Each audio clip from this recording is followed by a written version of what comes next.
Salut à tous, salut Emilien, comment vas-tu? Mais ça va. Cette fois-ci, tu nous as pas ramené le soleil. Non. Là, aujourd'hui, je pense qu'on va avoir un peu de pluie. Bon.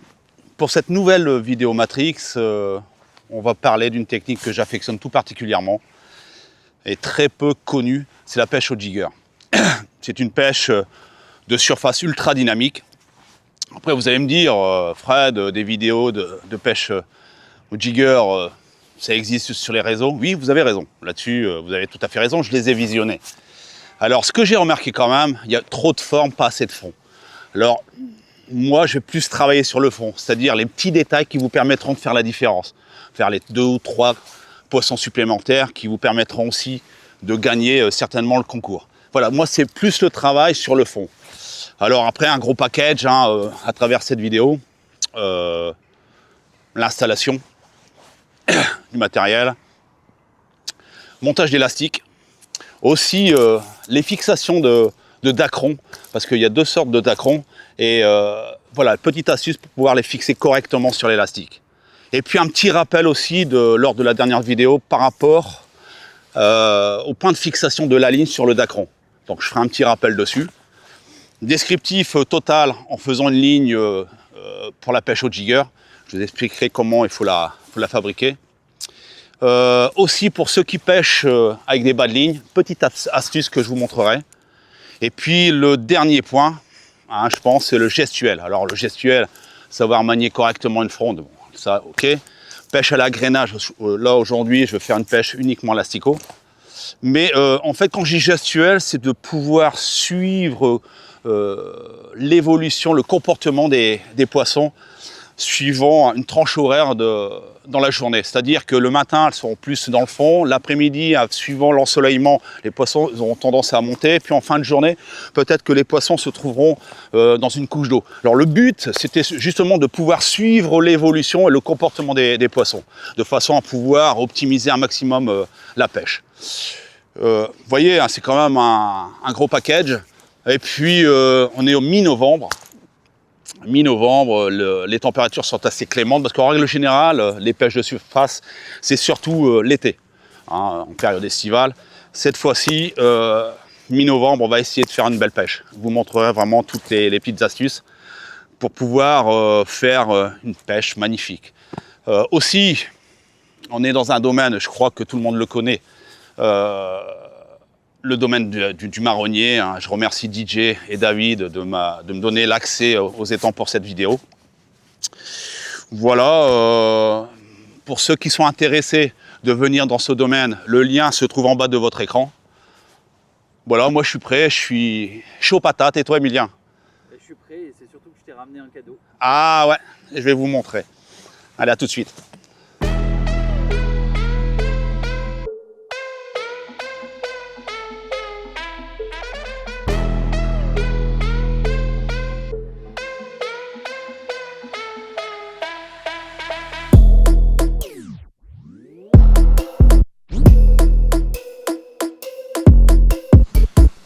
Fred, voilà, je te ramène un cadeau.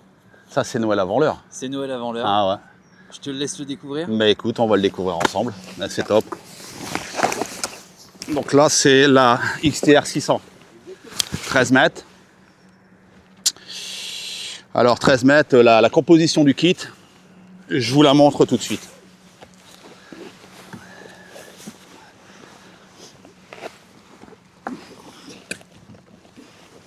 Alors ce qui est bien, c'est que c'est fourni avec un fourreau rigide Duralyte. Je crois que Matrix c'est les seuls à faire ça. Donc voici le pack, toute neuve. Franchement, Noël avant l'heure. Merci à Matrix, bien sûr. On va la découvrir ensemble. Donc le pack est constitué d'une canne de 13 mètres. Alors il faut savoir que Matrix font aussi des packs de 16 mètres avec des extensions aussi 14 mètres 50, 16 mètres. En fait, on peut la moduler comme on veut. C'est beau quand c'est tout neuf, c'est magnifique. un vrai gamin. Oh là là là.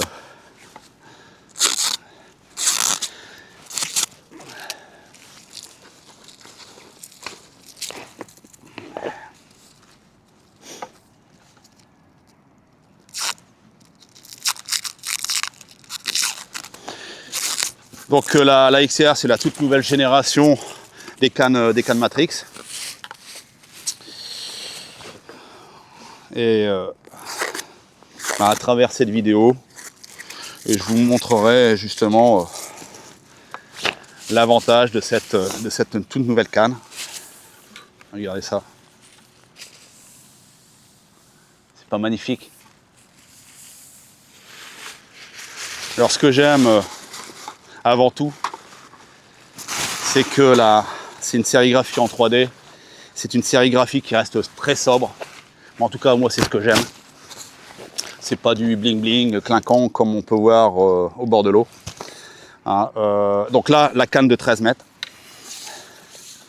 On voit bien que tous les éléments sont renforcés. Alors ici, à partir du numéro 7, je crois, c'est numéroté. Vous voyez ici. Alors ce qui est bien aussi chez Matrix, c'est qu'ils essayent toujours d'évoluer, hein, en mettant en avant toutes les nouvelles technologies. Aujourd'hui, que toutes les cannes, les nouvelles générations, ont une résine X graphine. C'est une matière qui permet de rigidifier, avoir plus de puissance, sans altérer, je dirais, la tenue et la légèreté de la canne. Et ça, ce qui est bien, c'est qu'ils essayent toujours d'avancer. Voilà. Donc, là, on voit sur les kits. Donc là, il est muni d'un kit match, Pro Match. Comme vous voyez ici, ils sont numérotés. Alors l'avantage de numéroter le kit, ça permet en fait de jouer avec le flotteur sur les différents niveaux.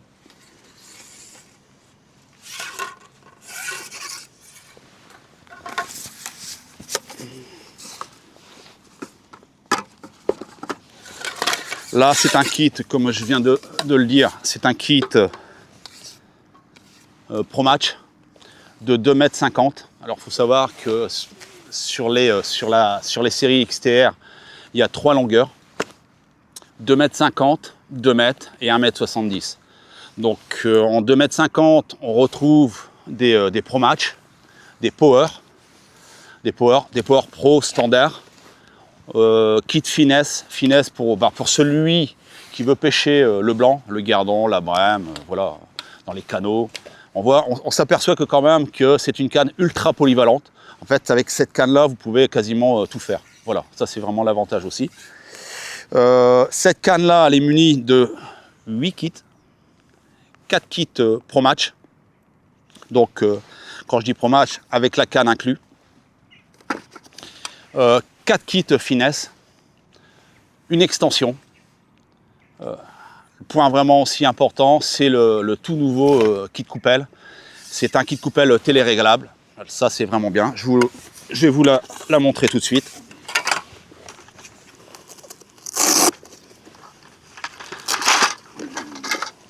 Alors, ce qui est bien aussi, c'est super bien rangé, aucun risque, très bien protégé. Là, on peut s'apercevoir ici le système de verrouillage conique, bien sûr.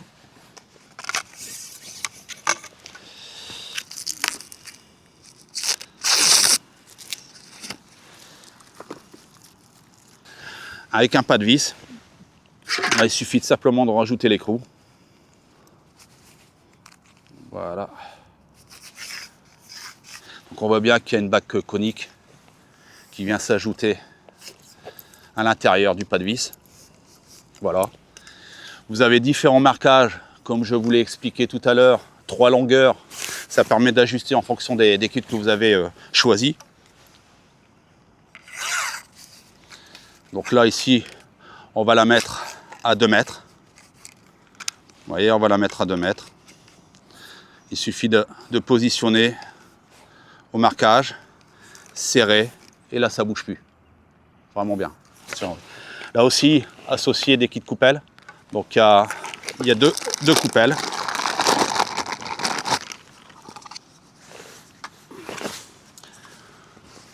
Que vous voyez ici, voilà, 2 coupelles. On serre la coupelle et c'est parti. Franchement, top, vraiment top. De là, après, qu'est-ce que je peux vous dire? C'est que là, sur les kits Match Pro, et ça je le dis souvent, et je trouve que c'est vraiment exceptionnel, c'est le roller central. Donc ce qui est très bien quand même, et ça je le dis à chaque fois, vous achetez un pack, la seule chose à penser, c'est de mettre l'élastique. Voilà. Donc là, vous avez le roller central qui permet de centrer l'élastique pour éviter les frictions pendant le combat. La tulipe interne. Voilà, vous avez juste à passer l'élastique. Alors, ce qui est remarquable, hein, c'est qu'il y a différents diamètres de tulipes en fonction, en gros, hein, les power, c'est du 4,6 mm. Sur des matchs sortis 3,8 mm. Donc ça permet d'avoir un panel de diamètre d'élastique qu'on peut utiliser. Sur les finesses, c'est du 2,8. Voilà. Donc vous voyez, vous pouvez jongler en fonction des kits que vous avez sélectionnés. Un point important aussi, c'est la concordance des élastiques sur chaque kit. Voilà. Vous voyez, là, c'est un numéro 12. Donc c'est des concordances, je dirais, anglaises. Hein. Ce qui est très bien, et je vous montrerai tout à l'heure, c'est sur les paquets d'élastiques, c'est marqué le numéro. C'est-à-dire que là, vous avez un numéro 12. ESP numéro 12. En fait, c'est la plage du diamètre d'élastique que vous pouvez utiliser. C'est-à-dire que là, en slick, on va tourner entre 1,8 mm en diamètre. Si vous prenez du 20, vous allez pouvoir monter en 2,4 slick ou 2,6 creux. Voilà, ça c'est vraiment important de le respecter. Alors, les pêcheurs chevronnés ils pourront mettre du 2 mm par exemple, parce qu'ils maîtrisent parfaitement le kit pendant le combat. Mais voilà, il faut absolument respecter quand même ce qui est indiqué sur le kit. Magnifique, magnifique produit. Je vous montrerai la tenue tout à l'heure. En tout cas, c'est très joli. Franchement, c'est très joli. Là aussi, le point qu'on peut dire aussi, le renfort sur les embouts, sur les emmanchements, là ici. Un tressage qui permet de renforcer justement l'élément. Les marquages, je pense que j'ai fait le tour du pack. En tout cas, c'est vraiment un super produit. Et j'y merci à Matrix. Allez, on va passer à l'étape suivante. Première partie, l'installation. Donc là, je suis bien installé, ça c'est vraiment important pour pouvoir respecter correctement le gestuel. Et ça, je vous en parlerai un peu plus tard. Donc, 2, montage d'élastique. Donc là, je vais prendre un kit match. Longueur 2,50 m. Ce que je disais tout à l'heure, le fait que ça soit marqué, gradué, c'est vraiment top. Ça permet de pouvoir jouer sur la profondeur avec précision. C'est vraiment top. La tulipe interne, c'est du 3,8. Franchement top. Donc là, pour le kit Pro Match, donc, tout à l'heure, je vous ai dit justement qu'il fallait respecter la concordance. Là, c'est un numéro 12. Donc, numéro 12.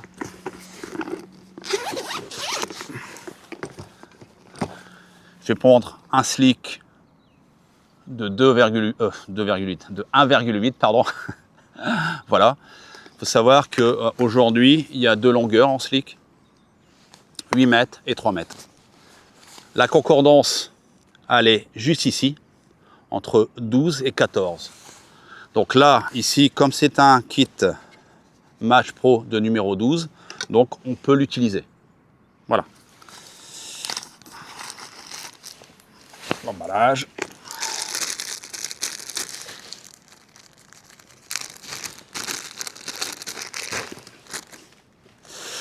Donc là, forcément, c'est un élastique que j'ai déjà utilisé. Il est coupé à la bonne longueur, à savoir pour une longueur prescrite de 8 mètres, on peut faire soit 3 kits. Alors quand je dis 3 kits normaux, c'est-à-dire des kits de 2,70 m. Pour un short d'un kit d'1,80 m, on peut en faire 4. Donc là, avec la toute nouvelle série, là c'est des kits de 2,50 m, 2 m, 1,70 m, donc vous allez pouvoir faire des montages, je dirais, un peu plus importants. Donc là, moi, ce que je commence déjà, donc là, j'ai coupé l'élastique à la bonne longueur. Point essentiel, c'est la perle. Alors, j'en ai déjà parlé hein, à travers mes vidéos. Ce qui est vraiment important, c'est le diamètre intérieur en fonction du diamètre de l'élastique. Ça, c'est vraiment important. Deuxième point, c'est la matière. Jamais mettre de matière tendre. C'est-à-dire, quand je dis matière tendre, l'élastique plus la perle. Ça crée trop de friction.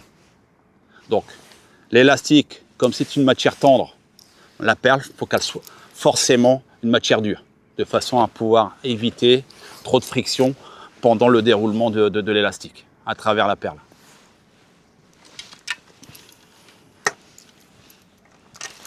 Donc à partir de là, moi, petite astuce, je prends un nylon, là j'ai pris un nylon de 23 centièmes, je fais une petite boucle. La boucle, je la passe à l'intérieur de la perle, je passe l'élastique à l'intérieur, je tire dessus, voilà, voilà, c'est passé. Là, qu'est-ce qu'on constate? C'est que la perle, elle est trop souple. Tu vois, ça accroche à mes yeux pas assez. Donc là, à partir de là, je vais changer ma perle.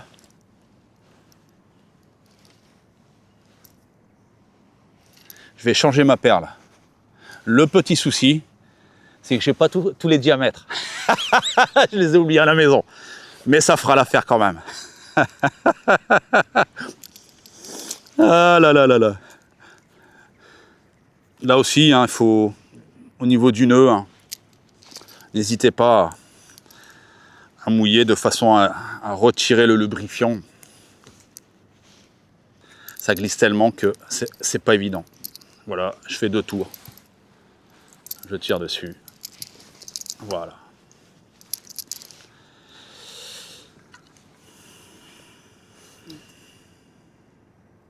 Je coupe l'excédent. Donc à partir de là,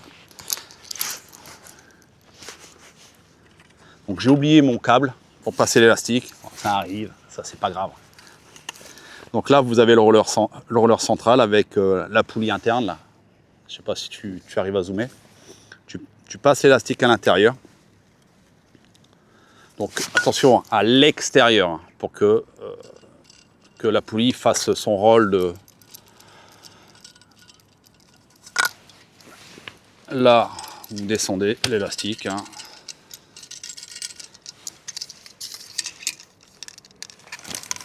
Vous prenez le sillon.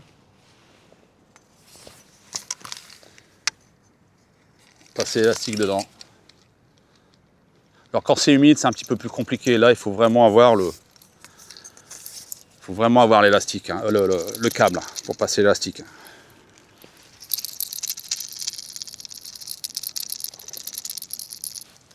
Alors effectivement, il y a des moments où c'est un petit peu plus compliqué, mais c'est pas grave. Voilà. Vous voyez, un petit coup de fouet et c'est sorti. Bon, il faut le faire pour ceux qui maîtrisent le sujet, quoi. Sinon, il faut vraiment utiliser le câble. Donc là, à partir de là,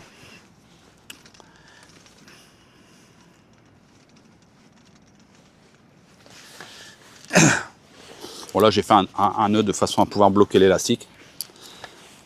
Le Dacron. Alors, Matrix propose 2 modèles.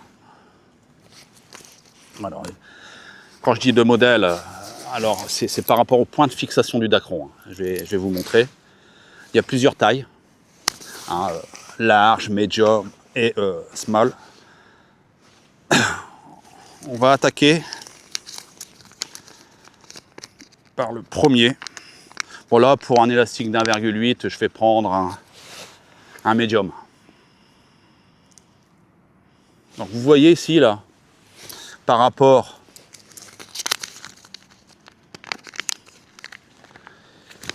ça c'est des small. Regardez bien. La différence se trouve par rapport à la fixation du Dacron. Là, on voit bien qu'il y a un nœud. Donc en fait, le nœud il est enrobé sur l'axe. Et là, il y a juste une boucle. Elle est là la différence. Alors forcément, le point de fixation sera différent. Je vous montre. Donc je prends le premier. Pour pouvoir le fixer, il ne faut pas faire un nœud traditionnel, sinon vous allez le perdre. Prenez l'élastique. Vous passez l'élastique à l'intérieur du nœud. Faites une boucle. Vous le tournez 3 fois. Voilà. Une fois que vous avez fait 3 fois, vous voyez là, vous passez le bout à l'intérieur de la boucle. Vous voyez? Vous le mouillez un peu, vous tirez. Et vous tirez, et vous tirez. Voilà. Ça, c'est le premier point de fixation. Tout main pour ce modèle. Donc, une fois que vous avez fait ça,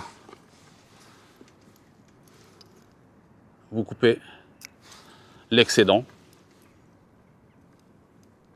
et vous rabattez, je dirais, la perle à l'intérieur du nœud. Voilà, le nœud à l'intérieur de la perle. Et voyez, là c'est propre, c'est dans l'alignement. Donc ça, c'est le premier cas. Donc là, je retire le nœud. Et vous voyez, le Dacron il est fixé à l'élastique. C'est propre, c'est dans l'alignement. Voilà, c'est ce qu'il faut. Donc là, la petite perle qui va bien, qui coulisse. C'est propre. On va passer au deuxième cas. Donc là, je vais prendre le kit power.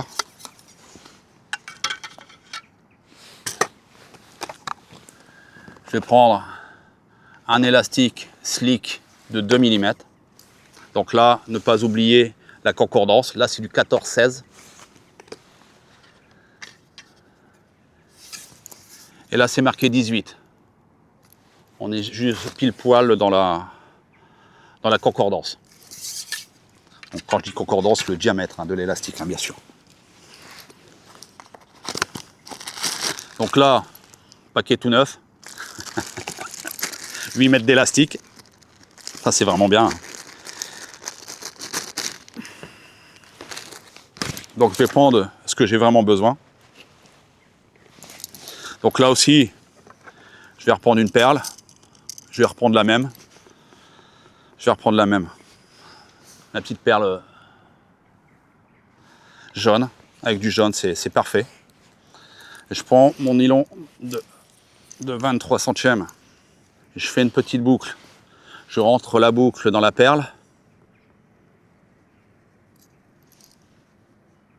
Je passe l'élastique à l'intérieur de la boucle. Je tire dessus. Et là, c'est parfait. Voilà. C'est vraiment parfait. Là, vous mouillez un peu. Parce que ça glisse tellement. Moi, je fais une petite boucle. Hein, de façon aussi à pouvoir ranger correctement mes kits. Alors moi, j'ai la chance de laisser mes kits debout. Voilà. L'excédent, je coupe. Donc en règle générale, là c'est des kits de 2,50 m. Je regarde à peu près. Hein. là, là. Et là. Je coupe. Le reste, je le range. Ça servira pour un autre kit.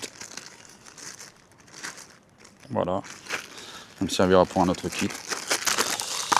Super élastique. Alors, aussi le petit point entre le, je l'ai déjà dit, hein, entre le slick et le corps. Là, c'est un hybride. Là, c'est un creux. La différence entre les deux, c'est le trou central. Voilà. Le creux a beaucoup, le trou interne, il est beaucoup plus important.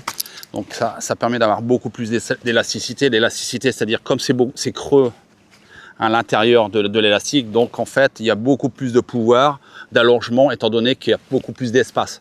Voilà, c'est aussi simple que ça.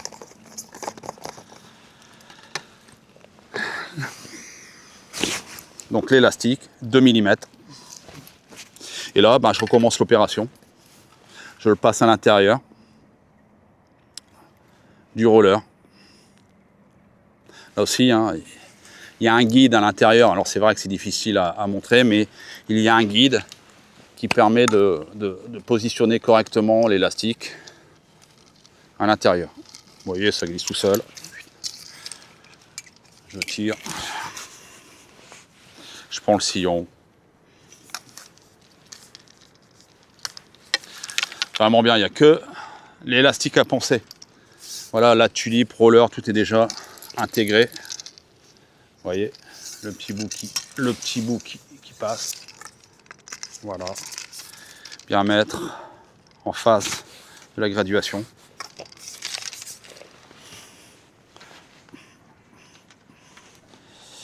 Et là, deuxième cas de point de fixation. Alors, il est où le gaillard? Il est où le gaillard? Alors, on va prendre celui-ci.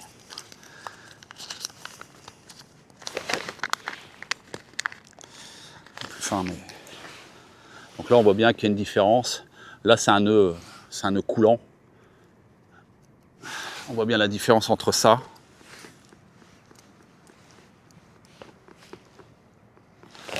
et ça. Ok. Donc là, pour celui-ci,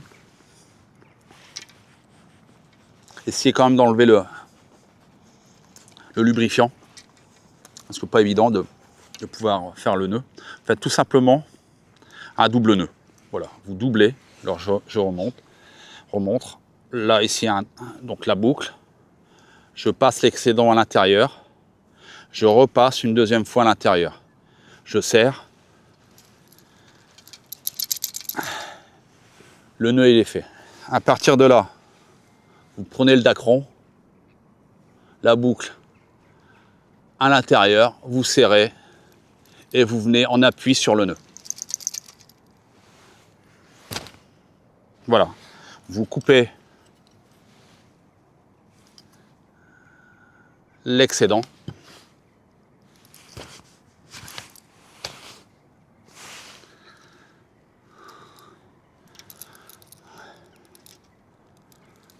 Et voilà.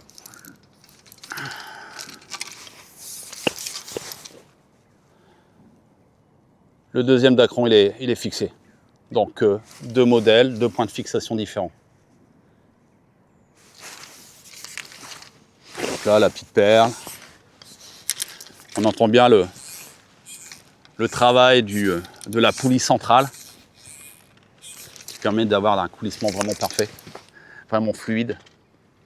Voilà, donc là aujourd'hui je vais utiliser deux kits, match et power, et avec deux tailles, 1,8 et 2.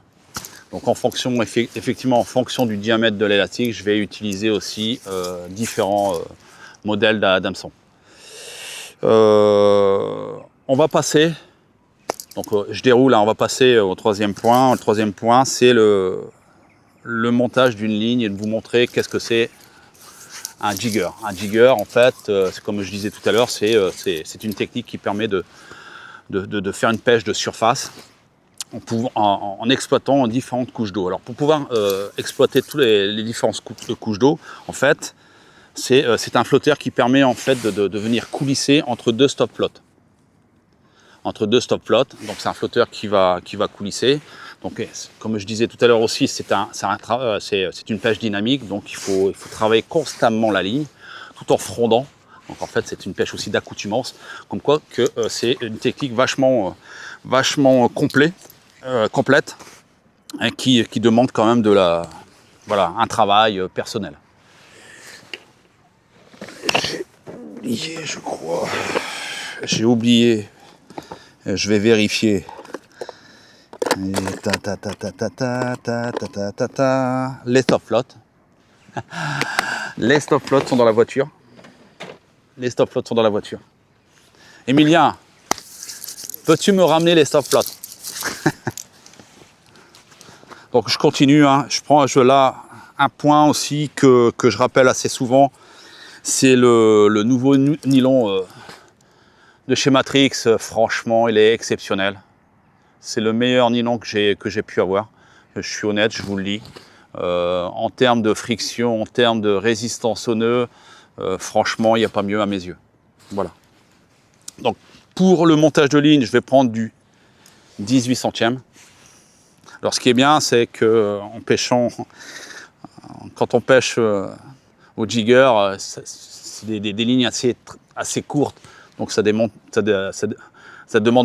beaucoup moins de nylon, contrairement à une ligne traditionnelle. Donc les stop flottes.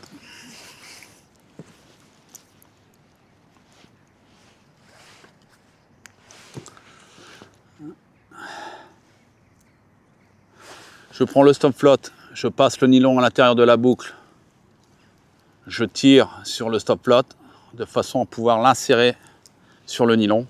Voilà.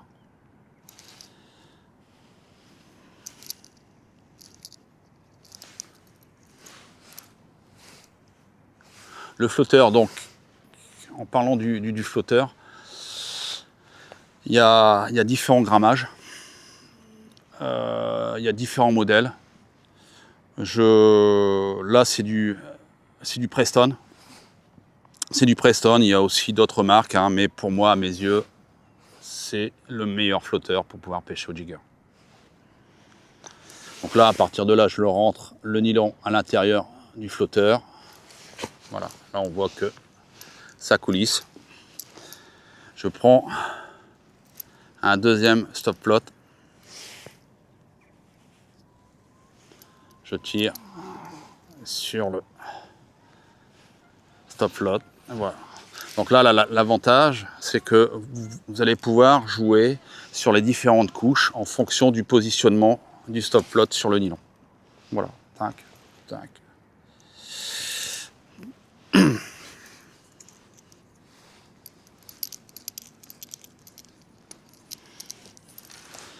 Voilà.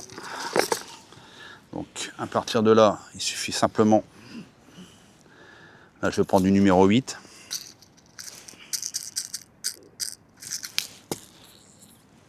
La petite pince qui va bien. Je viens mettre, alors je sais pas si vous voyez là, c'est bon Emilien là, tu vois. Donc mon premier plomb.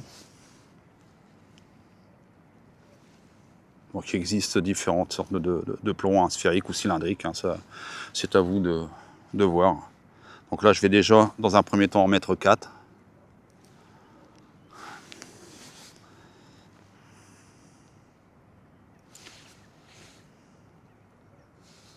Voilà. J'en laisse de là, en cas où.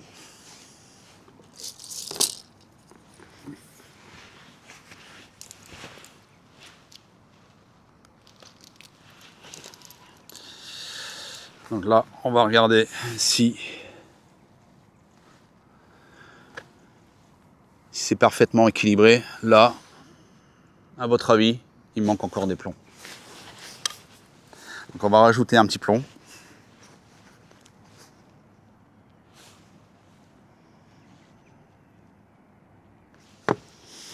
On regarde.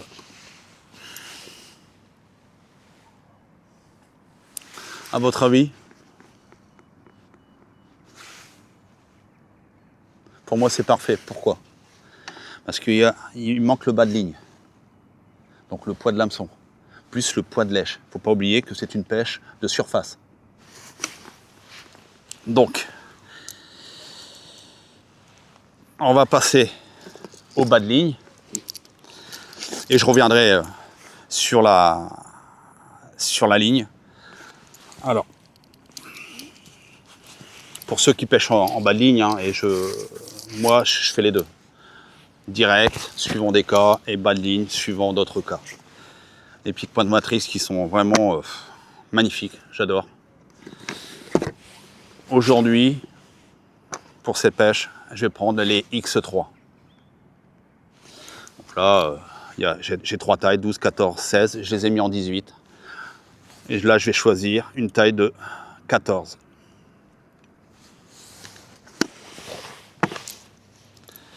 Voilà le bas de ligne, si tu veux un bas de ligne d'une longueur de 15 cm.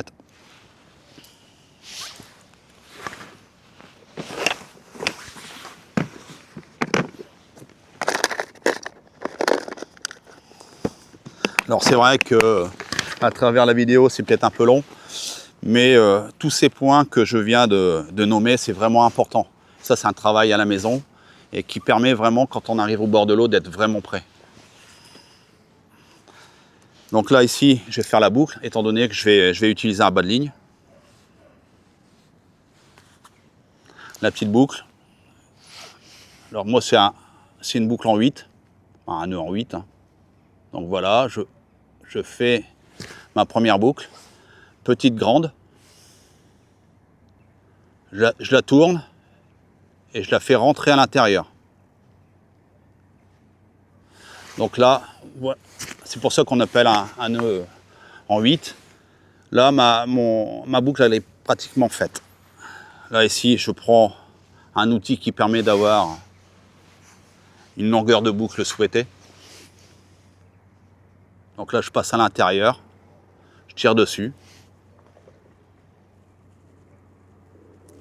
Voilà, il faut bien tirer pour que le nœud soit bien serré. Voilà. Je coupe l'excédent. Alors l'avantage du nœud en 8, c'est qu'il respecte l'alignement du nylon. Ça c'est surtout, sinon si vous faites un nœud traditionnel, il aura tendance à dévisser. Donc là voilà, le bas de ligne. Le bas de ligne, alors la petite astuce. La petite astuce.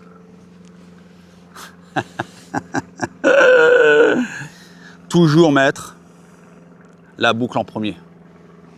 Alors là, la boucle de la ligne, la boucle du bas de ligne. Boucle dans boucle. Vous passez à l'intérieur, vous voyez là, vous passez à l'intérieur. Ok. Vous prenez l'hameçon, vous passez à l'intérieur de la boucle. D'accord? Vous voyez bien. Ce qui est vraiment important, c'est qu'on respecte la symétrie entre la boucle de la ligne et la boucle du bas de ligne. Et on tire dessus. Et là, on s'aperçoit qu'on respecte l'alignement entre le corps et le bas de ligne. L'alignement, ça c'est vraiment important. Souvent, on fait l'erreur de passer l'hameçon en premier. On passe l'hameçon en premier, ce qui se passe, c'est qu'on dévisse. C'est-à-dire qu'au lieu de respecter l'alignement, vous avez un bas de ligne qui est complètement décentré par rapport au corps de ligne. Et en termes de tenue de ligne, tenue de respecter, je dirais, la lèche que vous allez mettre à l'hameçon, d'avoir une descente naturelle, vous allez un petit peu partir en saucisse, on va dire. Voilà, regardez bien. Là, c'est... Donc là aussi, hein, moi, je mets à peu près... Je mets toujours un plomb intermédiaire. Alors pourquoi le plomb intermédiaire? C'est pour pouvoir respecter cette courbure. Souvent aussi, on fait l'erreur de tout regrouper. Vous regroupez tout. Ce qui se passe, c'est que comme c'est une pêche où il faut travailler la ligne, on aura tendance à venir vriller autour de la masse de plomb. Et puis le comportement de lèche à l'hameçon, c'est pas bon. Donc là, je vous montre. Vous voyez? Bon là, il n'y a pas d'èche. Hein. Je vous montrerai tout à l'heure avec les asticots. Parce qu'il y a aussi le poids de l'asticot hein, sur l'hameçon. Alors moi, ce que j'aime, c'est que je mets toujours un plomb intermédiaire.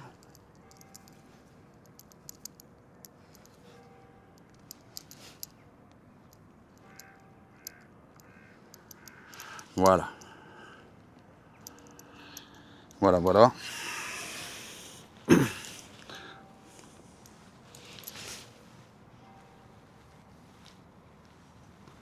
Ça permet en fait de décentrer, je dirais, la partie masse de plomb et de l'hameçon et d'éviter justement cette vrille autour de la masse de plomb. Voilà. Donc la ligne, elle est finie. Pour moi, je vais couper cette longueur. Je m'ajusterai tout à l'heure. Alors là, c'est un petit rappel. Vous allez me dire, Frédéric, tu parles beaucoup, mais c'est vraiment important. Parce que j'ai eu des retours par rapport à ma dernière vidéo. C'est la fixation de la ligne sur le dacron. Alors, je vous montre. Le nylon.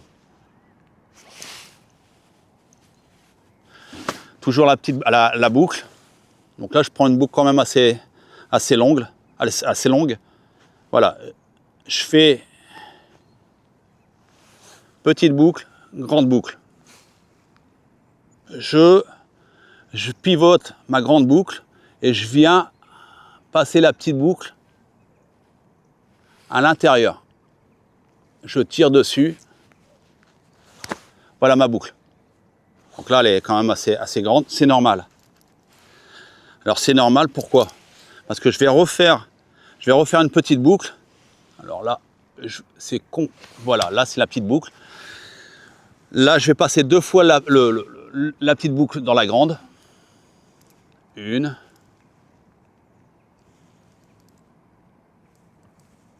Et 2. Je ne sais pas si on voit. Et je tire. Donc, grande boucle, petite boucle. Voilà. Il faut bien tirer. Retirer l'excédent. Alors, pourquoi la petite boucle? C'est pour pouvoir retirer plus facilement la ligne du dacron lorsque vous rangez. En fin de pêche, on va prendre celui-ci. Donc là, ici, vous avez le dacron, le nœud d'arrêt, la ligne, la boucle, la petite boucle. Vous voyez bien, je recrée une boucle à côté. Et cette boucle-là, je vais la passer dans la grande. Voilà. Ça paraît compliqué, mais en réalité, non. Voilà. Cette boucle-là que je viens de faire, je vais la passer à l'intérieur de la tige centrale du dacron. Voilà. Tu vois, Emilien? C'est bon? Voilà. Ici, vous avez le nœud d'arrêt. Ce qu'il faut faire, c'est tout simplement tirer. Et voilà. Le point de fixation, il est fait. Je suis embuté sur le nœud du dacron. Là, vous pouvez tirer, ça ne bouge pas. Fin de pêche. Vous rangez. Donc, c'est un petit peu compliqué à retirer le nœud. Donc là, d'où l'importance du petit nœud. Là, vous prenez le petit nœud, vous tirez dessus, la ligne se retire très facilement. Et vous rangez votre ligne. Voilà. J'espère que vous avez bien compris, vous avez bien vu. Moi, c'est ce que j'utilise, c'est ce qu'il y a de mieux. Franchement, alors au départ, ça paraît un petit peu difficile à faire, mais en réalité, c'est juste un coup de main à prendre, et puis après, ça va tout seul. Voilà. Donc là, ici, j'en profite pour mettre la ligne sur le kit. Donc là, je refais un nœud que je passe à l'intérieur. Je vais en faire. Je passe un nœud à l'intérieur. Voilà. Je tire dessus. La ligne, elle est faite. Ma ligne elle est prête à pêcher.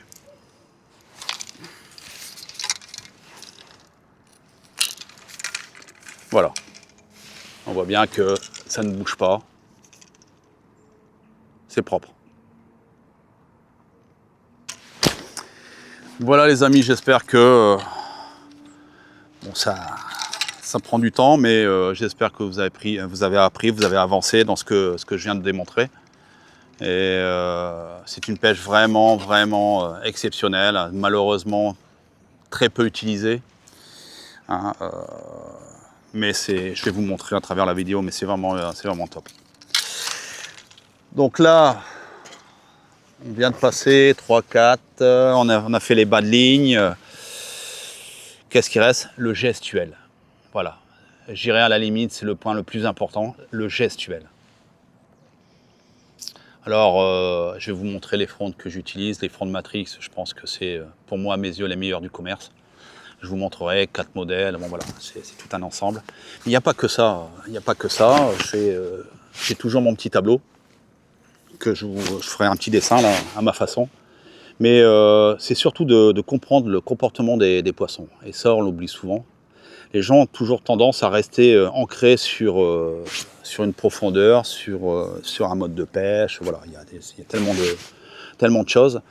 Mais en fait, en fonction de la journée, en fonction de la luminosité, les poissons vont évoluer, la température bien sûr, les poissons vont évoluer dans les couches d'eau. Et le but, c'est de pouvoir suivre le plus longtemps possible le comportement des poissons, c'est-à-dire cette couche d'eau où le poisson se situe. Et ça, je vais vous montrer ça tout à l'heure, comment moi je vois la chose. Alors après, c'est en fonction de chaque art, c'est aussi en fonction des pêches que vous pouvez faire. Hein. C'est bien beau de rester dans votre canapé à regarder les vidéos, mais c'est pas suffisant. Il faut venir au bord de l'eau et d'essayer de comprendre pour pouvoir avancer. Voilà, je crois que j'en ai déjà dit beaucoup. Hein, Emilia? Voilà. Et voilà, on va commencer à préparer les asticots. La canne, elle est ici. La XTR 600 est Noël avant l'heure. Ça, c'est top. Allez, c'est parti, Emilien. Alors, comme je vous ai dit tout à l'heure, pêche d'agrénage à l'asticot. Je ne vais pas m'embêter avec des pelets. En plus, j'aurai plus de chance à pêcher avec des èches animales qu'avec un pelet traditionnel. Voilà. Là, ici, les boîtes Matrix spéciales asticot. Vous pouvez mettre aussi les terreaux, hein, bien sûr. Hein. C'est pour les èches animales. Donc là, ici, je vais pêcher avec les asticots. Merci à Christophe Rava, à Pas à domicile, pour la qualité des èches. Donc là, on voit bien que il y a de la farine. Alors pourquoi? Pour dégraisser tout au moins les asticots, de façon que quand on travaille, quand on met les asticots dans le godet de l'élastique, on puisse propulser facilement déjà d'une, et d'éviter d'avoir des retours de dégraissant de farine, de maïs par exemple, à la figure. Voilà, ce que je fais au préalable, je mets toujours une farine qui permet de dégraisser les asticots la veille. Bon là, à dégraisser avec un temps humide, c'est un petit peu compliqué, mais je vous montre.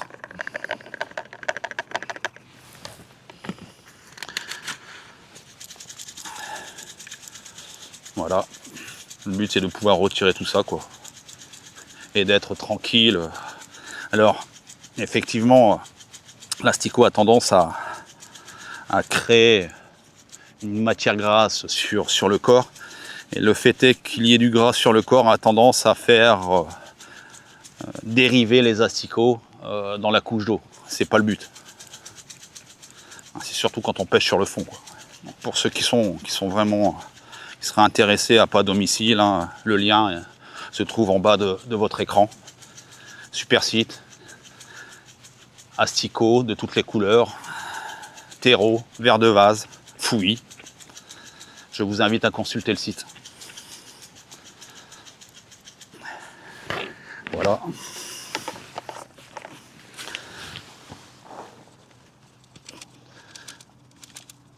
Voilà. Alors la qualité des asticots, on peut le voir, et je l'ai déjà expliqué d'ailleurs.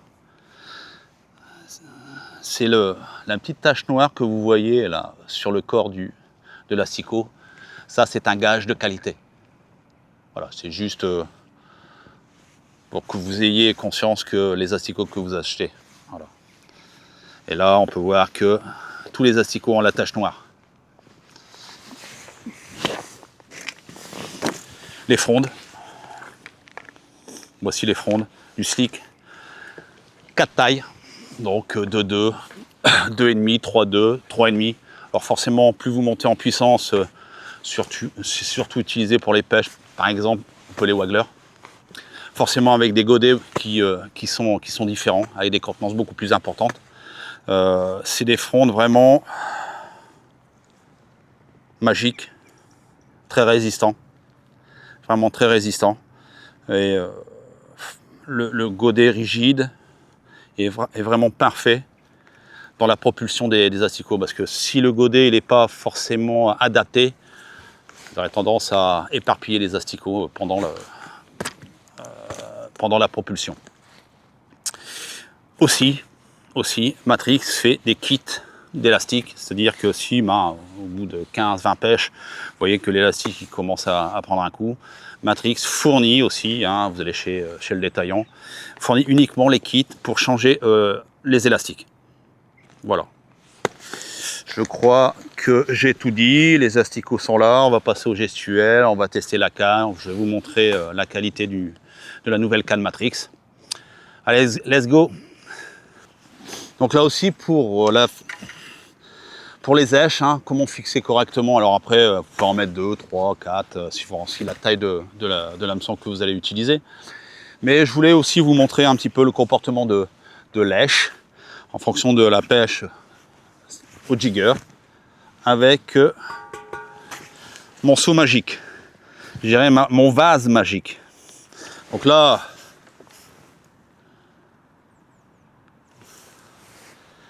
voilà, là j'en ai mis un. La tête, alors contrairement à ce qu'on pourrait croire, la pointe c'est la tête de l'asticot et les deux petits points noirs derrière, je dirais c'est le derrière de l'asticot. Voilà, on voit bien la qualité de lèche, ça bouge très très bien sur l'hameçon. Je vais en mettre un deuxième.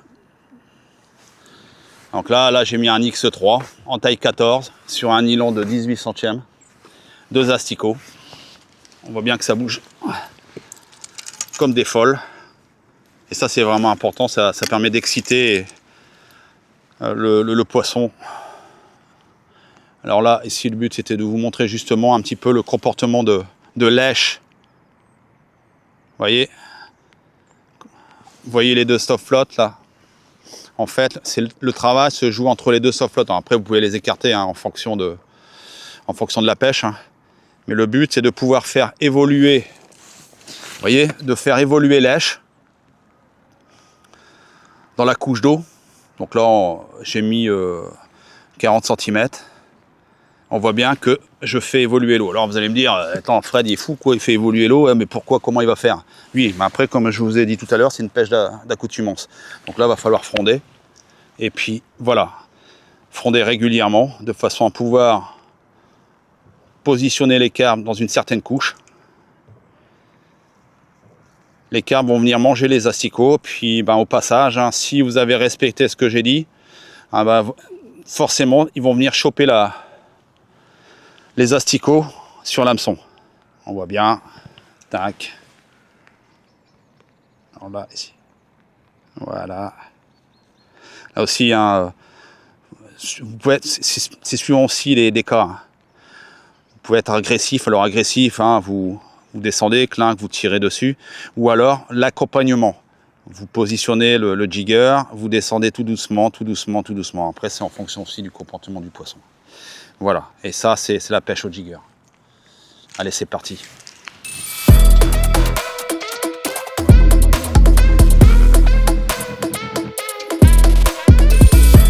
Donc là, en fait, le but c'est de pouvoir ramener les poissons à cette longueur, la longueur que vous avez souhaité, 11 mètres 50, 13 mètres. et de pouvoir pêcher légèrement derrière. Après, c'est suivant les cas, hein, ou dans la masse des asticots que vous venez de jeter. Alors le gestuel, effectivement, vous voyez, avec ma main droite, je travaille la ligne en jouant sur les deux stop flottes. Vous voyez, là il remonte, je suis en butée, je relâche et je coulisse mon flotteur jusqu'en butée. Voilà, et je reviens. Je remonte, ainsi de suite. Donc là, jamais s'arrêter, hein.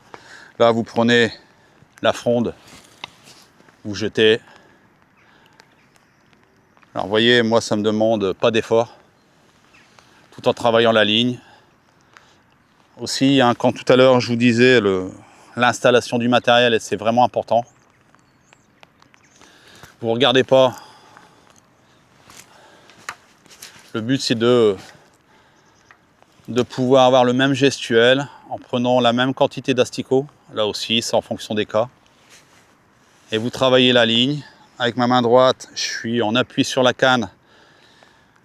Je prends le godet, je bloque le godet, je tire sur la fronde, sur le manche, et en fonction de la tension, voilà, si je tends trop, vous voyez, là j'en mets partout, ça va pas. Le but c'est d'être précis dans la façon de pêcher. Voilà. Alors il y a des moments, on est au mois de novembre, il ne faut pas l'oublier, hein, il faut peut-être un certain temps aussi avant que le poisson arrive sur le coup. Donc par moment, il faut être patient. Mais en pleine saison, c'est une technique très redoutable et malheureusement très peu utilisée.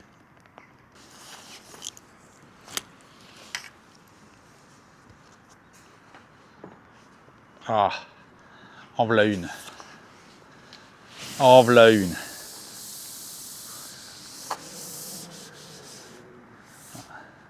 Là, on voit bien le travail de l'élastique.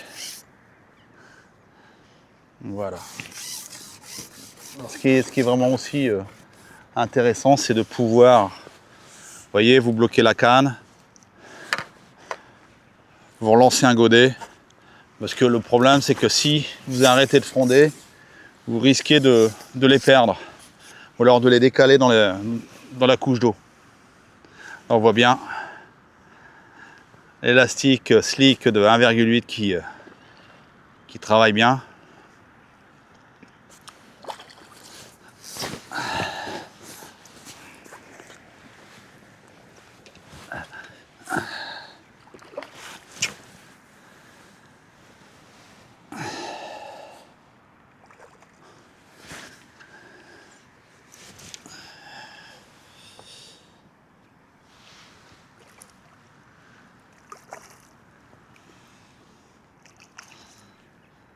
Voilà, elle a fait voir un peu, là c'est...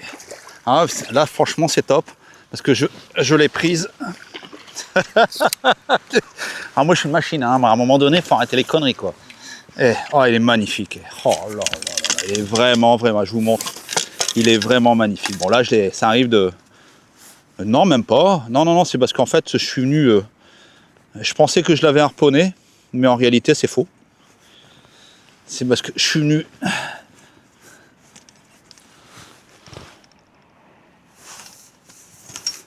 Voilà. Enrouler le bas de ligne autour de sa nageoire dorsale. Je pensais que je l'avais harponné, mais non. Mais non, pas du tout.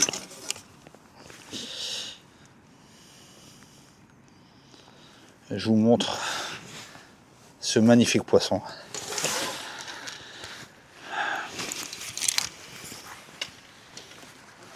Attendez.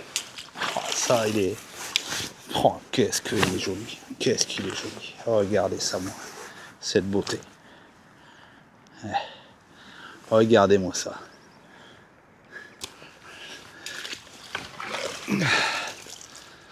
Donc, premier poisson. J'ai mis à peu près une vingtaine de minutes pour avoir ma première touche.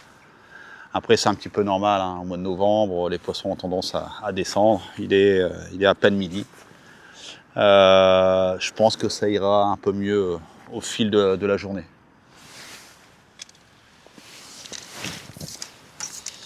Alors là, on voit bien ce qui est intéressant de savoir aussi avec la graduation, ça permet de voir un petit peu où se situe le stop float. Donc là vraiment j'ai élargi, je dirais la plage, tu sais, de façon à pouvoir exploiter un maximum de couches d'eau. Et le poisson, je l'ai pris vraiment un peu plus bas. Donc on s'aperçoit que le poisson a tendance à venir du fond. Et j'espère les faire monter beaucoup plus facilement.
Bon, la journée se termine, une superbe journée avec mon ami Emilien à Cabaret. Alors là, je vais faire juste une conclusion par rapport à ce que j'ai pu voir à travers la vidéo. Et j'espère que vous allez comprendre la façon que moi je vois les choses. Alors le soleil, il faut l'oublier. Aujourd'hui, comme vous pouvez le constater, absence totale, c'est comme ça. Mais après, c'est la luminosité qui fait la différence aussi. Donc là, c'est la XTR 600, un bijou. Franchement, superbe canne, bravo Matrix. Là, c'est le sillon, là, c'est le jigger. Alors le jigger, en fait, le but, c'est de faire évoluer dans une certaine couche d'eau. Donc en fait, en faisant évoluer le jigger, vous faites évoluer forcément l'èche que vous avez mis à l'hameçon. Là, ce que vous pouvez voir, là, j'ai oublié, c'est les asticots. Voilà, ça c'est tout ça. En fait, c'est une pêche d'accoutumance. Quand je dis une pêche d'accoutumance, c'est une pêche d'agrénage où il faut constamment envoyer les asticots. Là, aujourd'hui, c'était les asticots, mais ça peut être des pelets aussi. Hein. Et le but, c'était de pouvoir centrer la masse de poisson. Alors au départ, forcément, beaucoup plus difficile dans le sens, on est arrivé ce matin, les poissons ont tendance à rester plaqué sur le fond. Donc là, ce matin, on était là. J'ai ma première touche enregistrée au bout de, je crois, une grosse demi-heure, hein, vraiment une grosse demi-heure. Puis arrivé midi, 11h30 midi, la fréquence de touche a commencé à augmenter. Alors ce qui est marrant, c'est que bon, j'ai réussi à centrer tous les poissons là où je voulais. Mais alors ce qui est marrant, c'est que c'est des séries. En fait, c'est les poissons qui ne se mélangent pas. Donc j'ai fait des séries d'F1, de carassins et de très très belles carpes. Donc en fait c'est 2-3 carpes, 2-3 F1, 2-3 carassins, puis ainsi de suite. Il a fallu jouer aussi sur quand je disais au début de la vidéo, sur le gestuel, sur le comportement du poisson en fonction de l'horaire. Donc au départ j'ai dû étaler, je dirais écarter plus mes stop flops de façon à pouvoir travailler plus la couche d'eau. Et au départ, je les faisais un peu plus sur le fond, que contrairement en fin de journée, c'était plus vers la surface. Voilà, j'espère que cette vidéo va faire changer les esprits, parce qu'en règle générale, c'est une pêche qui est très peu utilisée. Et pourtant, c'est très redoutable, surtout en période estivale. J'espère vous avoir appris beaucoup de choses.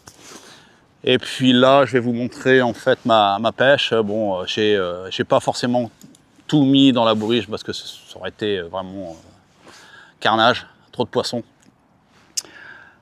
Un grand merci à DJ et à David Hein, franchement, merci pour l'accès du plan d'eau.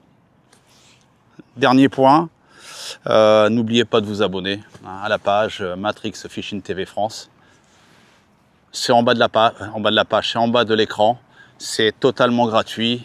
Les vidéos, c'est tout simplement des pépites, ce qui vous va vous permettre d'avancer et de gagner énormément de temps. Franchement, tous les consultants de chez Matrix sont vraiment au top. Ils font le meilleur de façon à pouvoir vous faire progresser. Bon, Emilien, c'était un grand plaisir de pêcher aujourd'hui avec toi. C'était top. C'était très bien. Ouais, franchement, c'était top. Et je vous dis à la prochaine. Salut!